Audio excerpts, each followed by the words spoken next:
If it's Tuesday, the future of President Trump's one big beautiful bill is in jeopardy as some conservative House Republicans firm up their opposition to the massive budget blueprint just hours before a potential floor vote. Plus, mixed messages and confusion inside the federal government as Elon Musk renews threats to fire federal workers who don't respond to an email justifying their jobs. And the White House warns of, quote, repercussions. And new reporting on the Trump administration's scaled-back plans for housing migrants at Guantanamo Bay, with Defense Secretary Pete Hegseth and another flight of migrants set to arrive at the infamous naval base today.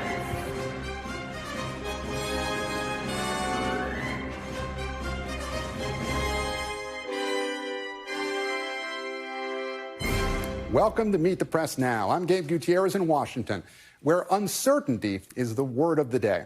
Uncertainty on Capitol Hill, where a group of House conservatives are threatening to derail a key vote on President Trump's legislative agenda, arguing the House's one big beautiful bill is one big unruly mess. There's also uncertainty and confusion across much of the federal government as Elon Musk doubles down on threats to fire workers if they don't respond to an email justifying their jobs. Right now, a key vote in the House on a multi-trillion-dollar budget blueprint hangs by a thread, with a handful of far-right members standing firmly against it over concerns it could balloon the deficit, and a handful of moderate Republicans hesitantly on board, but concerned it could lead to dramatic cuts to Medicaid. This morning, House Speaker Mike Johnson spoke to reporters as he scrambled to unite virtually his entire conference around the budget framework, and he brushed aside questions about what is and is not in it. We're very, very close, and we're excited about the progress, and I'm very positive, and I'm absolutely convinced we're going to get this done. This resolution itself contains no policies. It is a framework only, and it's the product of months and months of work completed with the input of over 95% of the individual members of the Republican conference. House Republicans need to unite so we can keep this process moving forward, and I think they all understand that. We're working right now to get everybody on board. I think everybody wants to be on this train and not in front of it. Given the extremely tight margins in the House, some Republicans are calling for President Trump to get more involved, to twist a few arms. This afternoon, Speaker Johnson told NBC News that President Trump has been, quote, very helpful in the process. Here's White House Press Secretary Caroline Leavitt when she was asked about the president's involvement today. He said that he's made it very clear to the Hill what his priorities for a budget are. He's said it to the Speaker of the House. He said it to Leader Thune. The Senate and the House know what President Trump wants and know what the American people want. And so he expects Congress to get it done. Meanwhile, it's been a whirlwind for government workers after mixed messages surrounding an Elon Musk-directed email asking them to explain what they've accomplished at their jobs over the last week or face termination. The Government Personnel Office pushed back, saying response to the email was not mandatory. But then Musk said there would be a second chance for employees to reply, again threatening termination if they did not respond. The White House says Musk will be at the president's first cabinet meeting tomorrow as it defended the email and urged federal workers to comply with guidance from their departments. All the Office of Personnel Management is asking, all this administration is asking, President Trump is asking, is for federal workers who live off of the American taxpayer's dime to send 5 bullet points of what they have done in the previous week. That is all we are asking for. We advise federal workers, unless your agency has dictated you not to respond to this email. And there's increasing discomfort among some Republicans in Congress, with a few members beginning to publicly question the furious pace of the federal firings and the seemingly callous nature behind some of the messages from Musk and his Doge counterparts. I think that any process you undergo where you're trying to find efficiencies, and if that involves some reductions in force, it needs to be done in a respectful way. The question is, do we give people time to adjust to their lives? And I think that's my biggest concern, is that we're being compassionate. Yeah. I want to be compassionate. There's a right way and a wrong way when you're dealing with layoffs, with terminations. And I think what I'm hearing is that the federal employees have been treated with a level of disregard to their service and to their tenure. Just a little bit of humanity and dignity to the process, I think, is what many of the Alaskan federal employees are asking for. And I don't think that that's asking for too much. And joining me now is NBC News Capitol Hill correspondent Mel Zanona. Mel, thank you so much for joining us. A lot going on the Hill right now. Speaker Johnson has two math problems, so let's start with getting the votes he needs to pass this blueprint. Where do things stand, and could he pull this vote from the floor if it's clear he can't get the votes he needs?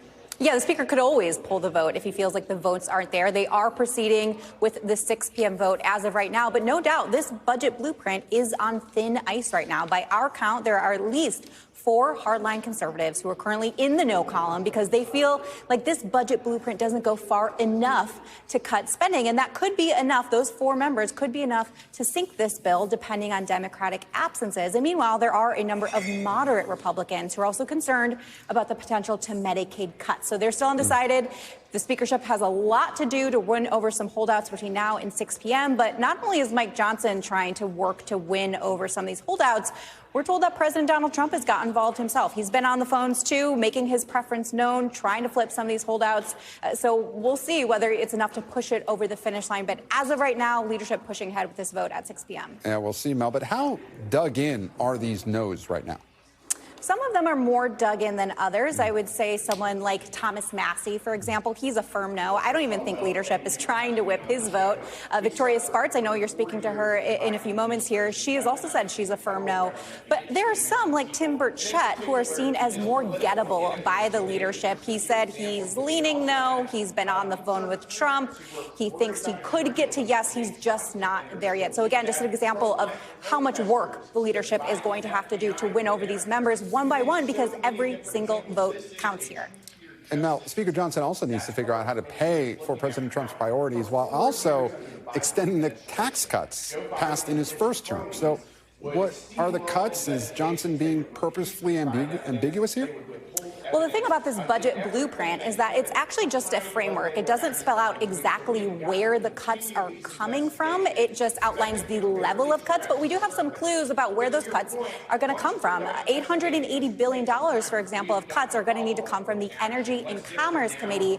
And that's the committee that has jurisdiction over Medicaid cuts, which is why you had so many moderates who were worried about how they were going to achieve that level of savings without hindering Medicaid benefits. But Speaker Mike Johnson was insistent that Medicaid was not going to be cut and that they were just going to focus on rooting out fraud, waste, and abuse. Take a listen. When you say unequivocally that further down the line there won't be any cuts to Medicaid programs? Yeah, so look, let me clarify what we're talking about with Medicaid. Medicaid is hugely problematic because it has a lot of fraud, waste, and abuse. Everybody is committed to preserving Medicare benefits for those who desperately need it and deserve it and qualify for it. What we're talking about is rooting out the fraud, waste, and abuse. Every taxpayer, it doesn't matter what party you're in, you should be for that. But there is still some skepticism that they're going to be able to achieve the level of savings that they are trying to achieve by only focusing on fraud, waste, and abuse. There could also be some room for interpretation about what some of those words actually mean. But essentially what Johnson is asking his members to do here is to do a trust fall. Essentially saying, trust me, we're not going to touch Medicaid, but you just have to vote for this bill to unlock the process, and we'll worry about the rest later. Now, there's also the question of government funding, which expires on March 14th. What's the latest there, and is any of that impacting decision-making on the budget? Well, as of right now, there is no agreement on how to keep the government lights on past March 14th. At the impasse right now, the center of the impasse is that Democrats want some guarantees that if they vote to fund the government, that Trump is going to keep good to that promise, that he's not going to turn around and not spend this funding. But Republicans say they're not going to give in to that. So that is really at the center of these negotiations right now. It's almost certain that they're going to need a stopgap spending bill in order to keep the government lights on. Democrats say that they still want those Doge guardrails, so to speak, even in a continuing resolution. Republicans, meanwhile, have had trouble passing CRs, continuing resolutions, on their own in the past. So we could be headed for a real showdown on March 14th here. Mel Zanona on Capitol Hill. Mel, thank you so much. And as we mentioned, it's not just Capitol Hill that is facing uncertainty stemming from President Trump's priorities. Millions of government workers are dealing with another day of confusion about whether to respond to the directive from Elon Musk requiring them to provide a list of their recent work accomplishments or face termination. A counselor to the president said today there will be, quote, repercussions if workers do not respond to the email from the Office of Personnel Management. But at the White House podium today, Press Secretary Caroline Leavitt said ultimately it will be up to the agency heads to determine the best practices. And now, NBC News White House correspondent Vaughn Hilliard joins me now. Vaughn, there's a lot of confusion, as we mentioned, about this OPM email and whether federal workers need to respond. What is the administration saying today, and are they attempting to clarify anything? Right. Press Secretary Caroline Leavitt, I guess you could say, provided some clarity by saying that government workers do not have to respond to the email that is coming from Elon Musk's Doge's team if their agency head or department secretary tells them that they don't need to. And that is where, for more than 48 hours, almost 72 hours, there was discrepancy between the messages that were coming directly from the Oval Office. President Trump just yesterday suggesting that folks who don't respond to the email with their list of 5 accomplishments would be, quote, semi-fired, was a little bit different than Elon Musk, who in 2 different messages said that the failure to respond would be an automatic resignation, compared to those agency heads and secretaries that were directly ordering their government workers in their respective agencies to not respond. And that is where the clarity from the podium by the press secretary here today, at least in terms of the message that was communicated to the press through media, attempted to clarify what has been very unclear to a great many government workers, including some who I've talked to, that said that they don't understand exactly what they are to respond to or not to respond to because of the mixed messaging of what is in their email inboxes versus what they see on social media from Elon Musk. And Vaughn, the reaction to these cuts and layoffs continue to trickle in. Federal workers are just learning about what their futures, what their future holds. What are you hearing? Right. I know, Gabe, you have had conversations, and other colleagues of ours have had conversations with government workers over the last several weeks, some who were terminated or placed on administrative leave. And there was great hesitancy to come forward and speak publicly out of the hope that their government jobs would return and that they would continue to exist. But over the course of the last month and a half, we have seen thousands after thousands more be terminated. Just last night, late last night, I was on the phone with Phil Sussman, who was a 10-year Army vet who took a job at the USAID, working at the Middle East Bureau on the Syria desk. And he took this job back in November, moved his family up from Florida, his wife and 3 children, for this job before receiving his termination notice last night. And in the letter of his termination, being told that the government had determined that it was in the best interest of the U.S. government to terminate him. Take a listen to part of our conversation when I asked him what his message would be to President Trump and Elon Musk. This isn't a meme. This isn't a tweet. This is myself and my wife and my 3 children who don't know how we're going to pay the mortgage next month. You know, this is someone that has spent people that I work with that have spent their entire lives dedicated to helping others, sacrificing for others. And Phil emphasized that this goes beyond just the personal for him and these workers, but also the work that they did. I mentioned that he worked at the Syria desk. He used to serve while in the army in northern Syria, and he effectively was working for USAID as an intermediary, working for the agency with partners that are on the ground, as well as with Department of Defense soldiers that are still active on the ground in Syria. That job now effectively eliminated here at a time in which we see, of course, vulnerability in the Middle East, and at a moment in time in which thousands of career civil servants like Phil Sussman here are now questioning not only their own job, but also the impact it could have very well on the U.S.'s role overseas. Vaughn Hilliard, live for us outside the White House. Vaughn, thank you. And joining me now is Republican Congresswoman from Indiana, Victoria Spartz, who says she's a no on Speaker Johnson's budget resolution. Congresswoman, thank you so much for joining us here on Meet the Press Now. Are you still a no on this resolution, and have you talked to leadership about the package today? Listen, thank you for having me. I don't change my vote if the language doesn't change, and I was very transparent and clear that this is our chance and responsibility to look all the fraud and mandatory spending, which only Congress can do, and we have a lot of fraud. You know, if you think about it, our budget in 2019 was $4.5 trillion. and now it's got $7 trillion, $2.5 trillion increase, and mainly driven by increase in healthcare. And people are not getting better healthcare, and on the contrary, much worse. So we need to stop this fraud in healthcare. And Congresswoman, we've been hearing that President Trump has been speaking to some members of Congress about this package, about this framework. Have you talked to President Trump about this spending package? And if President Trump got on the phone and asked that you vote yes to move this process forward, would you still be a no? Well, listen, on this current language, and I'd be happy to talk to the President and explain why it is important for his great policies that he tries to deliver to actually be in the law. So I'm not sure if he hears the same things from, the leadership of the House, and be happy to have this discussion. We have a variety of productive discussions. We didn't talk on these issues, and I think Speaker needs to do better job, not try to do things last second and try to jam some Republicans and have President Trump call. But I'll be happy to talk, but ultimately, my position doesn't change because I understand the numbers. I actually spent over a decade, in public accounting. I'm a CPA. And actually, unfortunately, I understand debits and credits, and I understand how terrible the fiscal situation is, and how it can hurt the economy and a lot of American people if we don't deal with that urgently. So to be clear, you have not yet spoken to President Trump? Not on this issue, no. And so if the president were to call you and twist your arm, you really would say no to the president of the United States?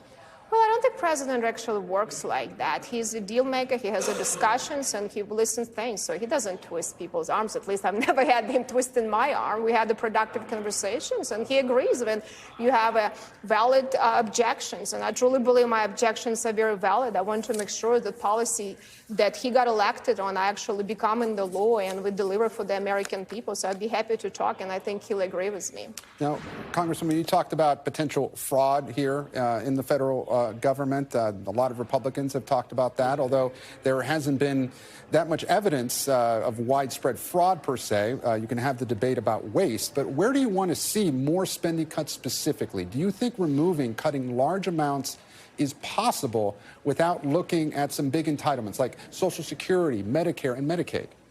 Well, listen, we're not even, Social Security is actually not even a part of these discussions. It will be eventually need to be, and it's not contribute to our debt, but healthcare is.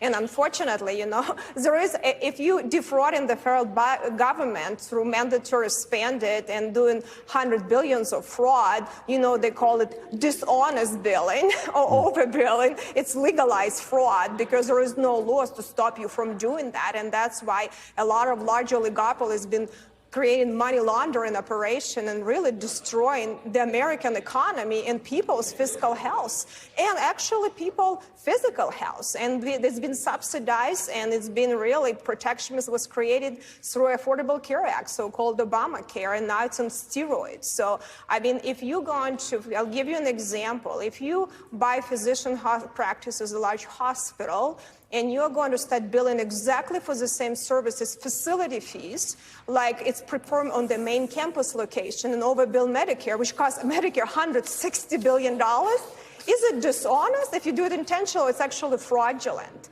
If you are going to cook the books to show that you're non-for-profit and have a ton of profits on Wall Street and paying executives and nursing and doctors are actually getting screwed and their salaries are going down, is it not a fraud? I've been in the auditing profession for a long time. I've never seen such an abuse as is happening in healthcare now. Well, waste is one thing, fraud is another. That's a legal term. So, but big picture here, Republicans have a narrow majority. You need almost every member on board to pass just about anything, and that might require some members to give up a little. Do you think this resolution is better than nothing? Well, listen, I just tell you, in the legal definition, if you do something intentionally wrong, that's actually fraudulent. It's not dishonest. Fraud is when you have intent and knowledge of doing something wrong, and that's what these hospital monopolies, they know what they're doing. So it is definition, legal definition of fraud, but they were able to legalize it because, unfortunately, they lobbied this Congress so much that everyone is afraid of them. And it's about time to remember about the American people and what's happening and how we bankrupt the country and how we need to save these programs for the people we promised. We need need to make sure that Medicaid is good for people with disability that we promised. We need to make sure that Medicare is good for seniors and these funds are not go bankrupt, that doctors getting paid through that fair prices so they actually be able to deliver services, not start dropping some of these programs, and we will not have good doctors coming into the profession if it continues happening. So what we need to do, we need to be not afraid of big money here. Between insurance, PBMs, big pharma, big hospitals, there is so much money funneled in Washington, D.C. We're bankrupting the country, and it's about time for us not to be afraid. But we need to make some serious moves because the country is in trouble. We'll be spending half of money soon on actually just on interest. We'll have money for nothing. So we have to be able to be an adult and have a serious conversation. And unfortunately, you know, in any negotiations, what you start is usually not the floor. It's a ceiling. And I think the ceiling has to be a little bit higher to make a difference. And Congresswoman, before I let you go, government funding expires on March 14th. Would you support a continuing resolution to keep it from shutting down? Well, listen, Nancy Pelosi has been very successful to continue her level of spending, you know, and her level of spending has been quite significant. You know, as you said, we baseline a lot of fraudulent COVID spending in our baselines, and everyone afraid. So we're going to see what the lay of the land and what's coming it, and, you know, it depends on the conditions. I'm not going to say something hypothetical right now. It depends what that continuing resolution is going to be doing, and be happy to talk about it later. Right now, budget instruction, that's what's on the table, and I know what the language is. I haven't seen the language for that, so I don't want to comment. Congresswoman Victoria Spartz of Indiana, we thank you so much for your time. Thank you for speaking with us. Thank you for having me. Appreciate it. Thank you. And coming up, Vivek Ramaswamy is hoping a Trump bump and Musk's millions can carry him across the finish line in a race for Ohio's governor that's nearly 2 years away. The panel is coming up next. Plus, I'll talk to a Midwestern Democratic mayor about how the Trump administration's bid to overhaul the federal government is impacting his city and how he's responding. That's straight ahead. Thanks for watching Meet the Press Now.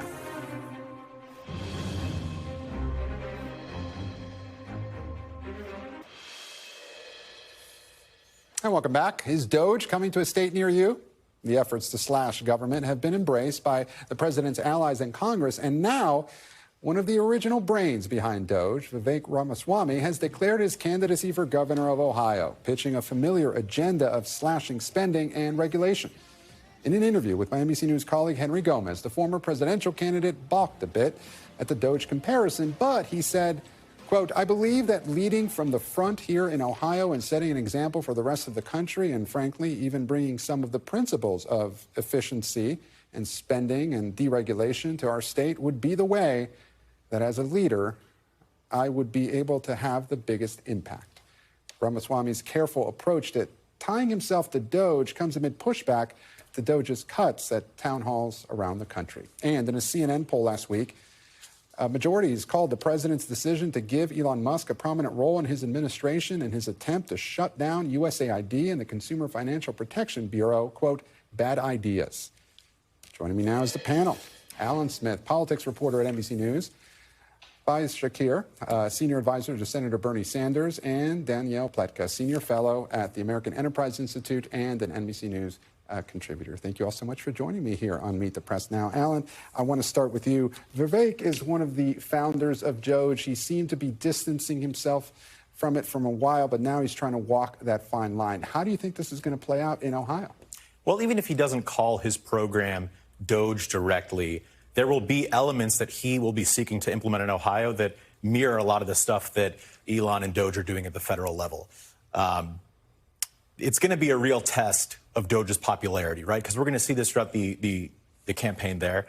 And then, look, I mean, Ohio has been under Republican control for 15 years. So it's a much different argument to say we need to cut the waste, fraud, and abuse that Republicans have implemented in Ohio for the last 15 years, the same party that I represent, versus what's happening now at the federal level, which is let's get rid of everything that we believe that Democrats have done that is wasteful. Danielle, how do you think these politics play out 2 years from now? That's a great question. Wow, it wasn't what I was prepared to answer at all. Okay. So look, I think that is actually the question. You know, we're drinking from the fire hose here in Washington. The vast mass of the country is paying absolutely no attention to this, notwithstanding CNN's poll or anything else. And I think the question is, how does this age? When does Elon Musk go away? When do we see real gains as opposed to pronouncements and executive orders? And is inflation licked? How does the economy look? Those are the prisms through which the public is going to look at this in 2 years. And quickly, I want to play what Leader John Thune said earlier today. Let's listen. I think that any process you undergo where you're trying to find efficiencies, and if that involves some reductions in force, it needs to be done in a respectful way. I think this has been long overdue to try and figure out how we can make government work more efficiently, cost the taxpayers less, and make sure that they get a good return on the tax dollars that they spend in this country. But I would also argue, again, that in anything that they do, they need to be respectful of people that are involved in these agencies and departments of government. So, Danielle, you've seen some of the pushback on these town halls for Republicans. Is there a breaking point for some of these Republicans? I don't think so, honestly. I think that story has been overstated.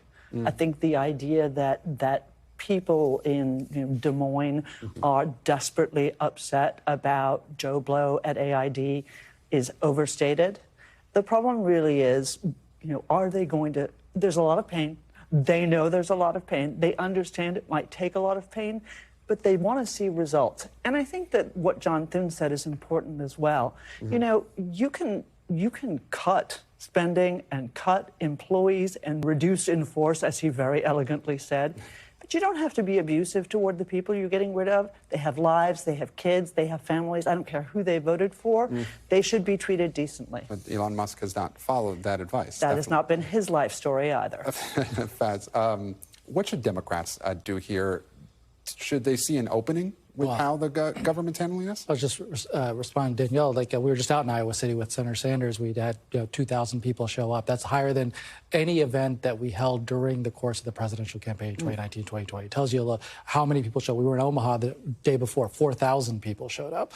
There is a bubbling up of anger and motivation, I think, of people who are opposed to Doge and Musk efforts. But is that real? Danielle saying it. Look, and we'll find out. The cameras are in those town halls and picking those up, but is that widespread in those red districts? Right. So that's what you're asking. Real is, of course, it's real. There's thousands of people showing up. It's real. Yeah. Now the question is, how politically potent and powerful is it enough to, these two Republican districts held by Don Bacon and Marionette Miller Weeks, each of them won by like 1% or 2%. They could potentially lose their elections. They would be great bellwethers. I tend to think there are real harms out there. You've got people who are farmers. You've got people who are medical researchers, people who worked at the Veterans Administration, who are nurses, administrators of Medicaid, Meals on Wheels, Head Start. These are the people who, in all across America, are getting the hatchet job and being told in a very disrespectful way, we don't give a damn what you do. And that, I think, is going to resonate. So what should Democrats, do here? James Carville, is out with a new piece. He's basically saying Democrats should play dead. They should, the Republicans will crumble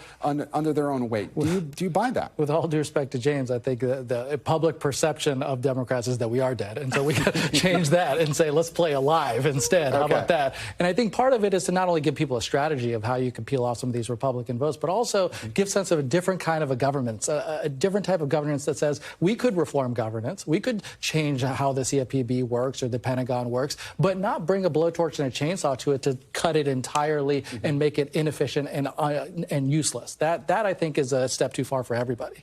Alan, I want to turn now to Capitol Hill, where lots happening, a lot more may happen or may not happen later today.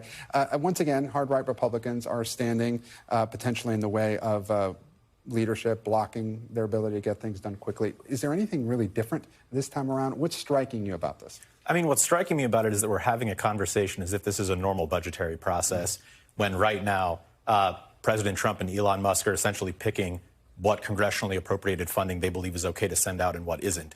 So how can anyone be entering this process thinking that anything they appropriate is actually going to go to the cause that they've agreed upon? I mean, how can people engage in honest negotiations at this point, right?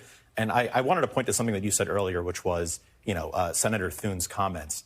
You're starting to see, even if there's not a breaking point, and we're far from it, even if there would be one, but you're seeing some Republicans start to message on compassion and respect, and let's be careful with this. It's a small number, but it's growing a little bit. That tells you that they are hearing their constituents, and that there are conversations among at least lawmakers right now where they're discussing, hey, we need to be creating at least some level of distance between us and what's happening right But now. do those Republicans then turn around and tell that to the president or to Elon Musk? Will they push back on some of their messaging?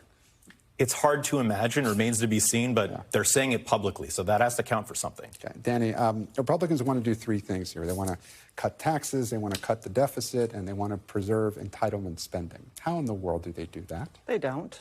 They don't. It's completely unrealistic. You know, people keep talking about defense and entitlement spending like they bear any relationship to each other whatsoever. We're talking about numbers close to 100, and numbers under 20 in terms of what the percentage of our budget is on defense. So that is not feasible. And, you know, again, I don't understand why it is that we can talk about reform everywhere else. AID, which we've all been expending vast amounts of ink and oxygen on, $18 billion. I mean, $48 billion in foreign assistance.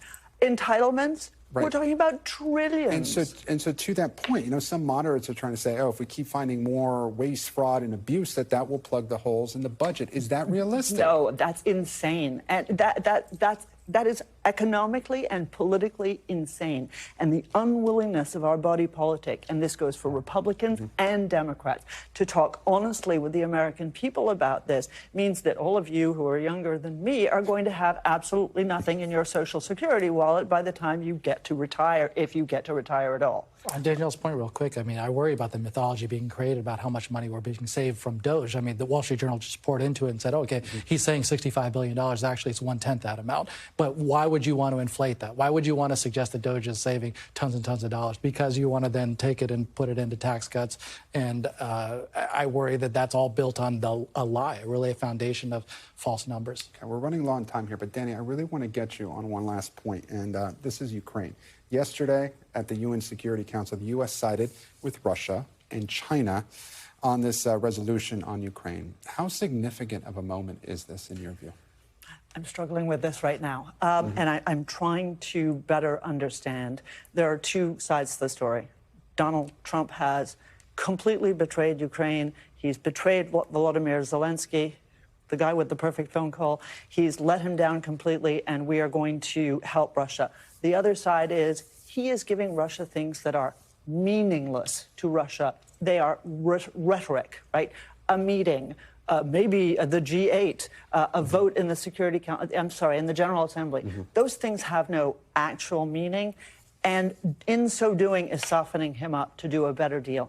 I hope it's the latter. I worry it's the former. And Alan, we're now hearing that President Trump saying that Zelensky might be coming to Washington on Friday. What do you see as the next steps here for the administration when it comes to Ukraine? And do you see a deal anytime soon? I mean, it's unclear. And, you know, how much of a role is Zelensky going to get to play at the table, right? Trump, with his foreign policy, he always wants to keep people guessing, and he's prone to, at the last minute, take a swerve that some of us might not have been seeing. So I still think anything's really a possibility here, but so far, I mean, they've really cut Zelensky out of the process to a great extent. All right, thank you all for joining me. Alan, Vaz, Danielle, I really appreciate you joining me here on the panel. And up next, my one-on-one interview with the mayor of Kansas City on his efforts to rehire federal workers recently impacted by the Trump administration's mass firings. That's next. You're watching Meet the Press now.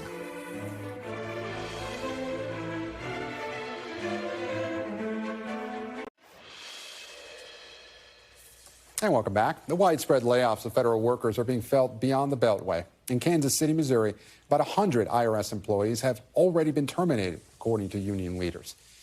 About 30,000 federal workers live in the Kansas City area, one of the largest concentrations outside the D.C. metro area.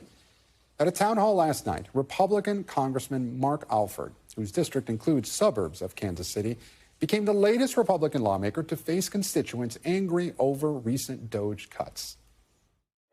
And joining me now is Kansas City's Democratic Mayor, Quinton Lucas. Mr. Mayor, thank you so much for joining us here on Meet the Press Now. And I want to start with Republican Congressman Mark Alford's contentious town hall last night. He continued to support Doge's cuts, even going so far as to say God has a plan for fired federal workers. So do you think anger at events like these will have any effect? I do not think that the congressman's response will have a long-term effect. I do think people showing up and making sure that everyone in Congress, including the Republican narrow majority, understands that people care about their coworkers' jobs. They care about the important grants that are supporting our country.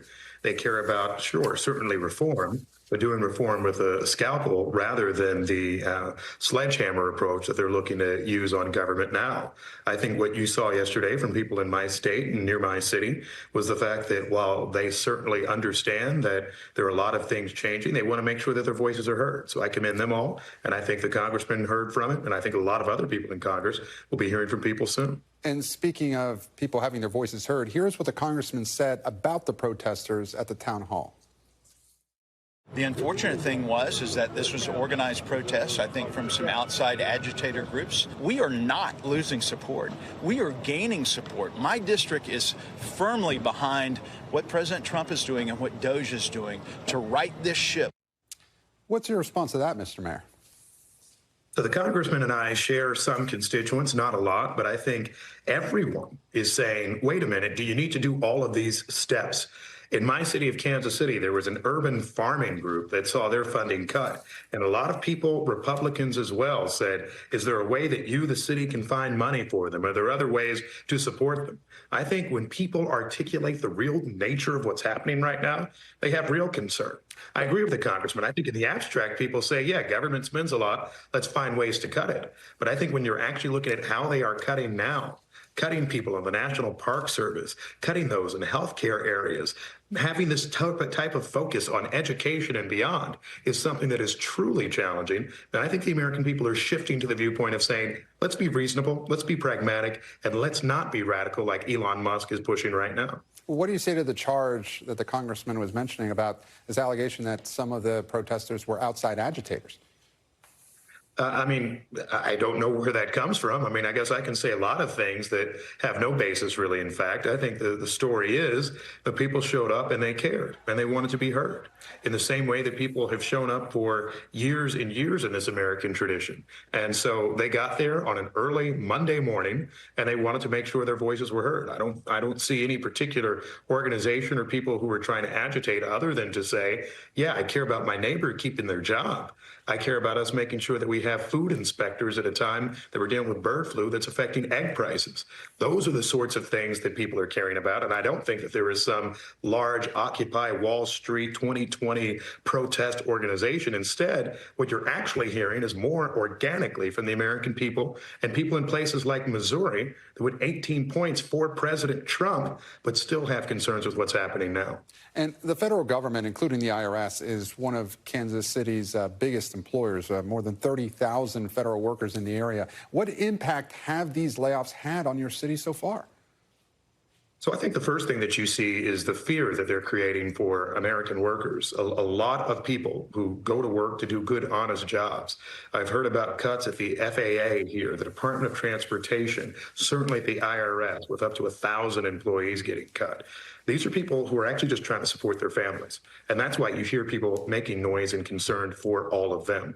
I think the next thing you hear, though, is from the American people who are saying, wait a minute, you know, we thought some of these people were Trump voters. They said, we thought that we were getting responsible government. What we're getting right now is freezing of funding to repair 9 bridges in Kansas City, taking construction workers out of work, too. So you are catching more and more concern as people see the realities of what's going on. Doge and this government efficiency movement isn't something about how we build long-term responsible government. It's instead a radical effort to try to basically defund core life-saving functions of the United States government. And people in the flyover states where I live, and I say that with fondness, we're proud of our workers and we're proud of the work we do. And I think we'd like to see it end. And that's why you have people showing up like this. Mr. Mayor, how many workers do you fear could lose their jobs in the coming weeks and months? And also, turning from federal workers to federal grants, you mentioned some of these. What other cuts by Doge is your city facing? So the Kansas City region has about 2.4 million people, and that means we have just about 50,000 federal workers in all types of areas, from the Department of Defense to prisons and beyond. And I think what you have a concern is that from almost all of these people, that their roles might be different. Today, I visited with a former Bureau of Prisons employee. I think that's the core of essential services. And she was saying, my goodness, what is happening right now? We feel like we can't be safe in what we do. These are prosecutors. These are prison guards. These are people that are actually doing things that aren't woke, in quotes, right? They're instead things that deliver core services that the American people ask for. And so it can have a long-term serious impact. I hope that we can speak to some Republicans out there in the House. It doesn't take that many to actually make clear that this is something that needs to change. In terms of the grants at issue, we are continuing to try to track it in Kansas City, but a city like mine has $370 million in grants right now, which is creating an ongoing concern. Now, Mr. Mayor, some of the national conversation right now is what Democrats should do in response to all this. James Carville says that Democrats' best course of action right now might be no action. I want to put up something that he writes in the New York Times. He says, it's time for Democrats to embark on the most daring political maneuver in the history of our party. Roll over and play dead. Allow the Republicans to crumble beneath their own weight and make the American people miss us. Mr. Mayor, is that a viable strategy? With respect, it's not. I mean, I have the greatest respect for James Carville. I do think it's certainly important for people to allow Republicans to make mistakes. But look, you never win by not being in the arena. And so I think we need to continue to amplify the real world impact. Now, something I shared the other day is the real world impact isn't just saying that these departments are cut or trying to explain foreign aid. That is the sort of place where James Carville is right. But I do think that what Democrats need to say is these are the number of people in my district or in my city who are losing jobs. These are the millions of dollars, or in some cases, several $1,000s that's being taken away from people. In my city, food that is going to mothers of young children, largely single mothers and kids who need healthy food. That's what's being cut. That's the sort of thing that you share and I think is relatable, rather than just playing dead or rather than just saying a whole bunch of things that nobody's really tracking.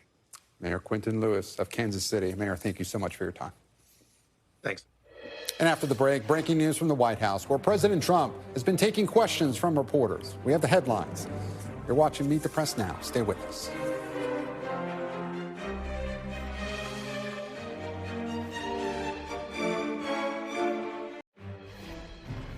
Welcome back. President Trump just finished speaking to reporters and answering questions inside the Oval Office after signing several executive orders. And according to reporters in the room, he's making news on a number of topics, including an announcement of a Trump gold card that would act like a green card that wealthy foreigners could buy.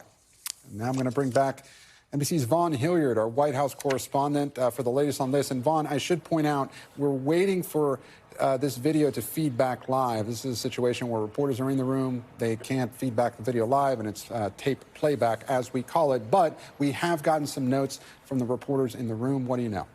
Right. Some of these initial notes, including from our own colleague Tara Prindiville, are just coming out here. And to our understanding, as we're getting these notes here from the Oval Office, is that President Trump, with Howard Lutnick, his Commerce Secretary, over his shoulder, is announcing that the Trump administration are going to create gold cards, much like there are green cards, but gold cards specifically would be made available to non-Americans who wish to our understanding, spend $5 million to be able to come to the United States. Now, as part of this, there was a reporter that asked him specifically whether that would include the potential of Russian oligarchs coming to the United States, to which President Trump responded that I think they can afford $5 million.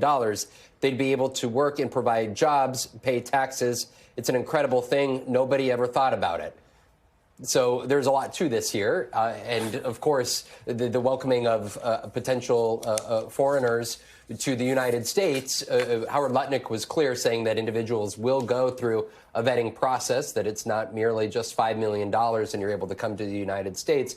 But, of course, there's a lot of outstanding questions as to exactly where that money will go. President Trump was also, we should note, asked about the Russian war against Ukraine, and specifically was asked about the potential of what military defenses in the future would look like once a ceasefire agreement, a peace deal, were to be struck. Of course, if the rare earth minerals agreement were to be a part of this arrangement with the United States, where for rare earth minerals, the United States would would provide security agreement and guarantee to Ukraine.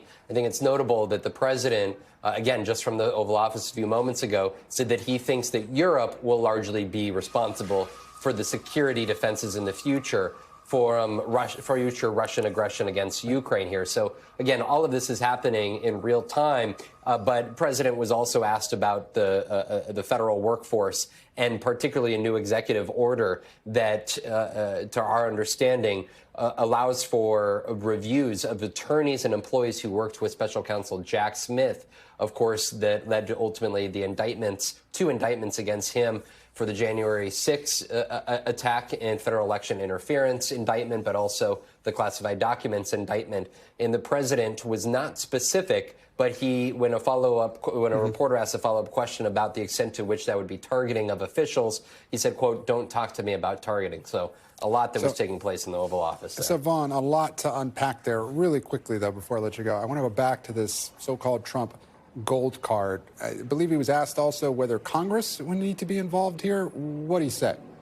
I'm actually, Gabe, I wish that I had that exact answer for you here because Okay. I'm trying to go back to the notes. I missed that part myself here. I think, of course, this would warrant a lot of questions. Yeah, certainly. Well, sorry, I'm reading through these notes just as you are, Vaughn, and I believe Trump says that he does not need Congress for this because it's not citizenship, but a, quote, path to citizenship. Certainly a lot of questions there. And really quickly, Vaughn, he also said that he does expect President Zelensky to arrive in Washington on Friday. That's the latest? Right. That President Zelensky, he said that he was not sure whether the rare earth mineral agreement would be signed with President Zelensky when he is in town. He said he, of course, would like that to be the case, but indicating that the Ukrainian president will be making his way here to Washington. Exactly what that meeting, what are the expectations out of it? I think that is our outstanding question here over the next 48 hours before he makes it to the U.S. Vaughn Hillier with all the breaking news from the White House. Vaughn, we appreciate it. And up next, the Trump administration considers scaling back its plan to house migrants at Guantanamo Bay. New reporting straight ahead. You're watching Meet the Press now.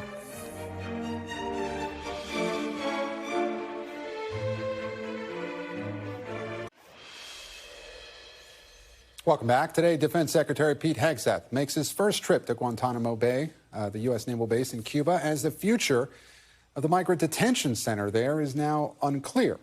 Two U.S. officials tell NBC News the Trump administration is pausing work on tents to house migrants on the island, citing concerns the structures don't meet the ICE detention standards because they lack electricity and air conditioning. The tents went up quickly following last month's White House announcement that up to 30,000 migrants would be housed at Guantanamo Bay. Now the military is waiting on guidance on whether migrants will ever be housed in the tents. Joining me now is NBC's Courtney Kube from the Pentagon. Courtney, thanks so much for joining us. What more do we know about why the Trump administration is pausing work on these tents? So, as you mentioned, they are not up to the standards, the ICE standards for housing migrants. That means they don't have the running water, they don't have air conditioning. So the military started setting these tents up pretty soon after the Trump administration first announced that they wanted to start sending migrants to Guantanamo Bay. But in that time, they still have not gotten them up to these ICE standards. So as you mentioned now, there is this pause while the military and Department of Homeland Security and ICE all work together to determine whether they actually are going to send any of the migrants to live in those tents. President Donald Trump, of course, last month saying that he was going to send upwards of 30,000 migrants to Guantanamo. Well, in the meantime, they have sent dozens of migrants to the detention center there, and then about 50 to the Migrant Operations Center. All of those migrants were cleared out late last week, and they have started sending essentially a second wave in. On Sunday, 17 migrants going in to that detention center. But the big question is there going to be some policy guidance going forward that will include the U.S. sending migrants to actually live in those tents? And what will that look like? Now, defense officials believe that the tents would really only be a temporary or short-term solution for migrants. They would essentially be sent there and then sent on to other locations.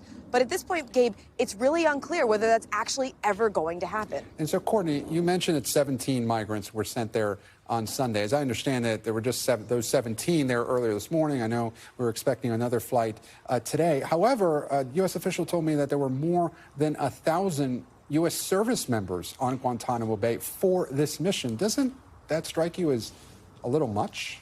Especially when you consider the fact that the service members still, at this point, are not supposed to be directly interacting with the migrants. So they are there for basically support to this mission. So they will be doing things like cooking potentially for the ICE and the DHS employees, the people who are there to actually interact with the migrants. The military are there for overall outside security, for the support, the logistics support to the people who are actually conducting the migrant operations, but they are not supposed to be directly interacting with the migrants, and that only makes that number all the more striking, Gabe.